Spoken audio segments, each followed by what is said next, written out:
Hi! Hello! Welcome back to my channel అండి. ఈరోజు topic వచ్చేసి ఇప్పుడైతే పిల్లలకైతే స్కూల్స్ అయితే ఓపెన్ చేస్తున్నారు గదా!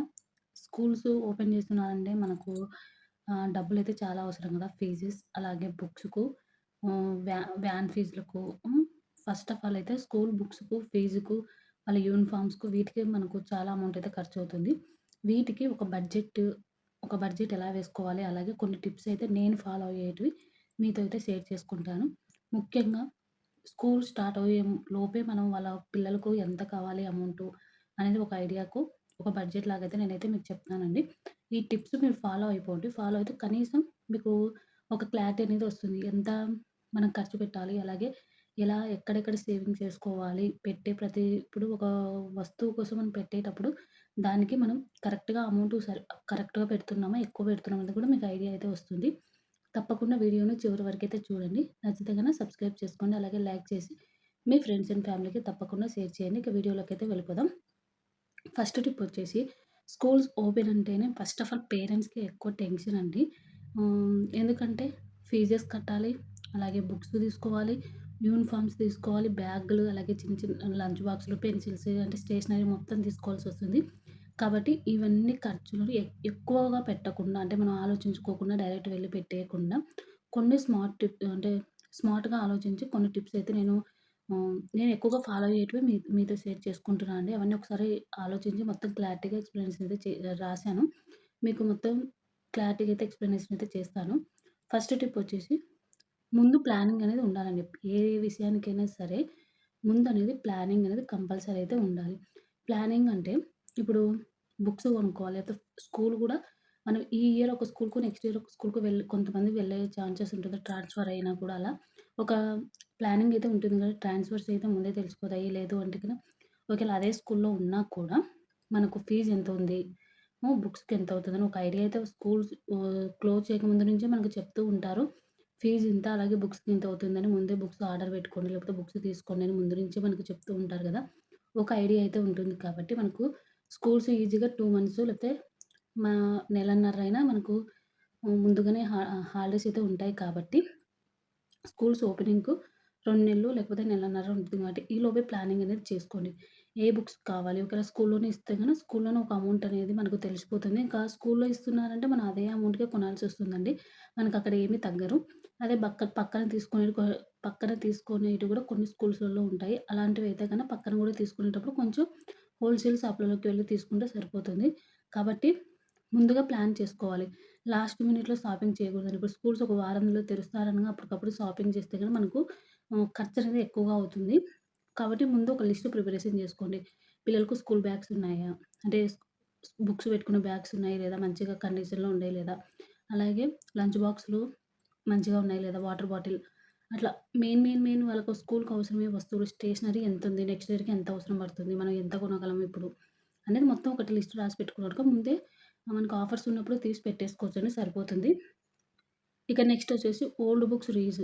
ఇదైతే ఇప్పట్లో కొంచెం తక్కువనే అనుకోవచ్చండి. ఎందుకంటే ఇప్పుడు సేమ్ సిలబస్ ఉంటే మనం ఓల్డ్ బుక్స్‌ని యూజ్ చేసుకోవచ్చు. అంటే మన పిల్లలు చదివే క్లాస్ కన్నా కొంచెం ముందు చదివింటారు కదా! వాళ్ళవైతే మనం తీసుకోవచ్చు.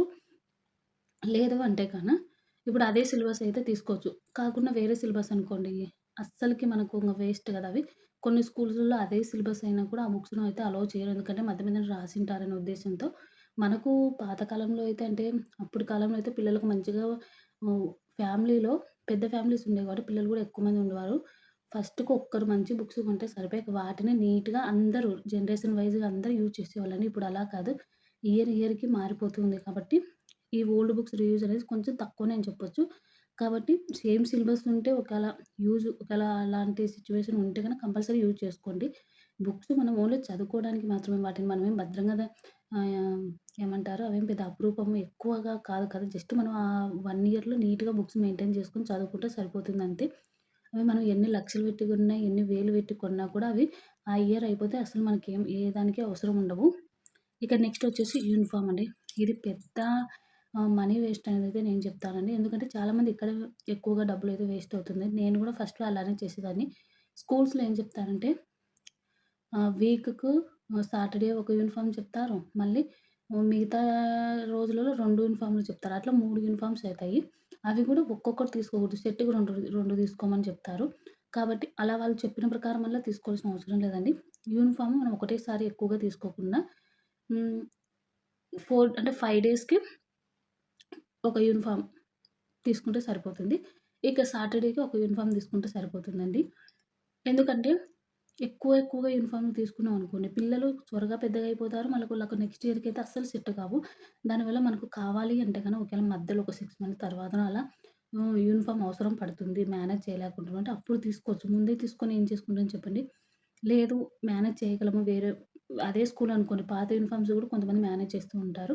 అలా కూడా మేనేజ్ చేసుకోవచ్చు. అప్పుడప్పుడు మధ్య మధ్యన పాత యూనిఫార్మ్స్ గూడా యేసుకొని పోవచ్చండి. ఇలా యూనిఫార్మ్ దగ్గరైతే మనీ అనేది ఎక్కువగా హ్మ్. వేస్ట్ అయితే అవుతుంది.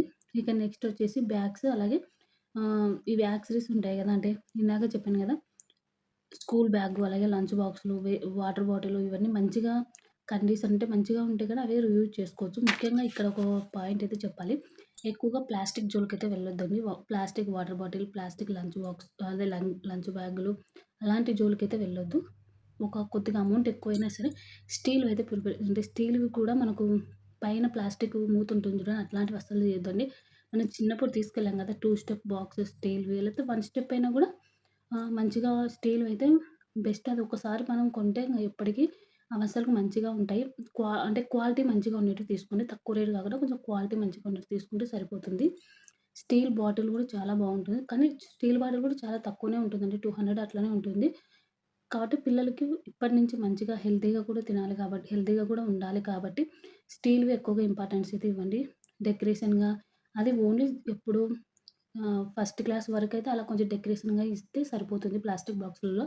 మామూలుగా చెప్పాలంటే అప్పుడు పిల్లలకి ఇంకా కొంచెం స్టీల్‌వే యూజ్ చేయాలి. కానీ ఇప్పుడు పిల్లలు తినరు కదా! కాబట్టి మంచిగా డెకరేషన్‌గా ఉన్న ప్లాస్టిక్ బాక్సుల్లో ఇస్తే వాళ్ళు కొంచెం ఇంట్రెస్ట్‌గా తింటారు కాబట్టి అలా ఇస్తాం. కొంచెం పెద్ద పిల్లలనుకోండి సెకండ్ క్లాస్ నుంచి పిల్లలకైతే స్టీల్ బాక్స్ ఇస్తే సరిపోతుంది.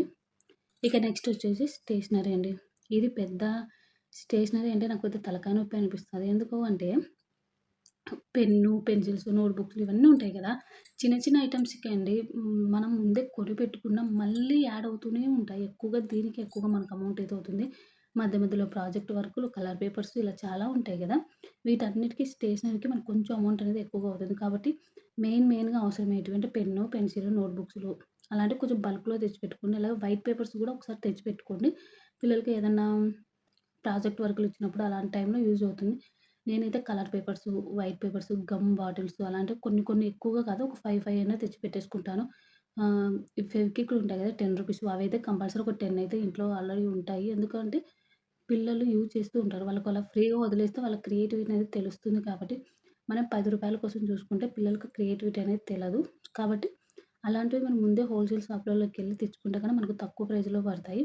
ఇంకా ఇవన్నీ మీరు హోల్‌సేల్ షాప్‌లో కొనలేకపోతే మీకొక ఐడియా లేకపోతే మీరు ఆన్‌లైన్‌లో అలాగే హోల్‌సేల్ షాపులలో కూడా ఒకసారి చూసుకోండి. అమౌంట్ ఎక్కడ మనకు తక్కువగా దొరుకుతుంది. మనం ఇక్కడి నుంచి అక్కడికి వెళ్ళి ఆటోలలో అంతా అంటే ఒక లెక్క అయితే క్లారిటీ వస్తుంది గదా! అవన్నీ తెలుసుకొని ముఖ్యంగా అయితే మనకు ఆన్‌లైన్‌లో కొంచెం తక్కువగా అయితే దొరుకుతాయండి. నేనైతే చూసిన ప్రకారం. మాక్సిమం నేను డైరెక్ట్ షాప్‌కెళ్ళి కొన్ని కొన్ని ఐటెమ్సే తెచ్చుకుంటూ ఉంటాను. ఎప్పుడైనా ఆఫర్స్ పెట్టినప్పుడు అలాంటి టైంలో పెన్సిల్స్ అయితే ఎక్కువగా తెచ్చి పెడతాను ఇంట్లో. ఇక మిగతావన్నీ అంత అవసరం పడవు.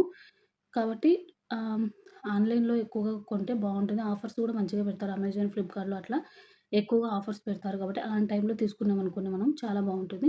ఇక వీటన్నిటికి ఒక బడ్జెట్ అనేది ఫిక్స్ చేసుకోవాలి. బడ్జెట్ ఫిక్స్ చేసుకోకుండా మనము ఇప్పుడు ఒక 10,000 5,000 ఎంతో కొంత ఫిక్స్ చేసుకోకుండా మనం మొత్తం అవసరం ఉంది కదా! అన్నీ కొనుక్కుంటూ వెళ్ళామనుకోండి మనకు అమౌంట్ అనేది ఎక్కువగా వేస్ట్ అవుతుంది. అలాగే మనకు 6 మంత్స్‌కి ఒకసారి కొంటే సరిపోతుందని ఈ స్టేషనరీ దగ్గరికొచ్చేతలకల్లా మిగతావన్నీ ఒకటిసారి ఇన్వెస్ట్‌మెంట్ చేస్తే సరిపోతుంది. 6 మంత్స్‌కి ఒకసారి కొంటే పిల్లలకు కూడా మనకు ఒక ఐడియా వస్తుంది.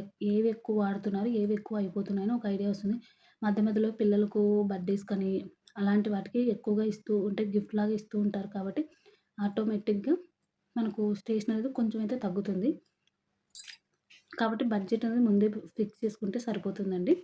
ఇక బుక్స్ కవరు అవి కూడా మెయిన్ ఇంపార్టెంట్. కవరు, స్టిక్కర్స్ ఇవన్నీ చిన్న చిన్న ఐటెమ్సే అండి. అలాగే కవర్స్‌కు అలాగే స్టిక్కర్స్ అవన్నీ కూడా చాలా అమౌంట్ చిన్న అమౌంట్ అయినా మనకు అవసరం కదా! అవన్నీ తీసుకుంటూ ఉండాలి. ఇక బుక్స్ కవర్ అనేది నీట్‌గా వేసుకున్నామనుకోండి నెక్స్ట్ ఇయర్ వరకు కూడా చాలా నీట్‌గా ఉంటాయి. ఇయర్ ఎండింగ్ వచ్చే వరకు అదే బుక్స్ కవర్స్‌తో మెయింటైన్ చేసుకుంటూ వస్తే బుక్స్ గూడా నీట్‌గా ఉంటాయి. ఇక స్కూల్స్ రీఓపెనింగ్ కోసం ముందే మనం ఇలా సేవింగ్స్ స్టార్ట్ చేసామనుకోండి చాలా బావుంటుంది.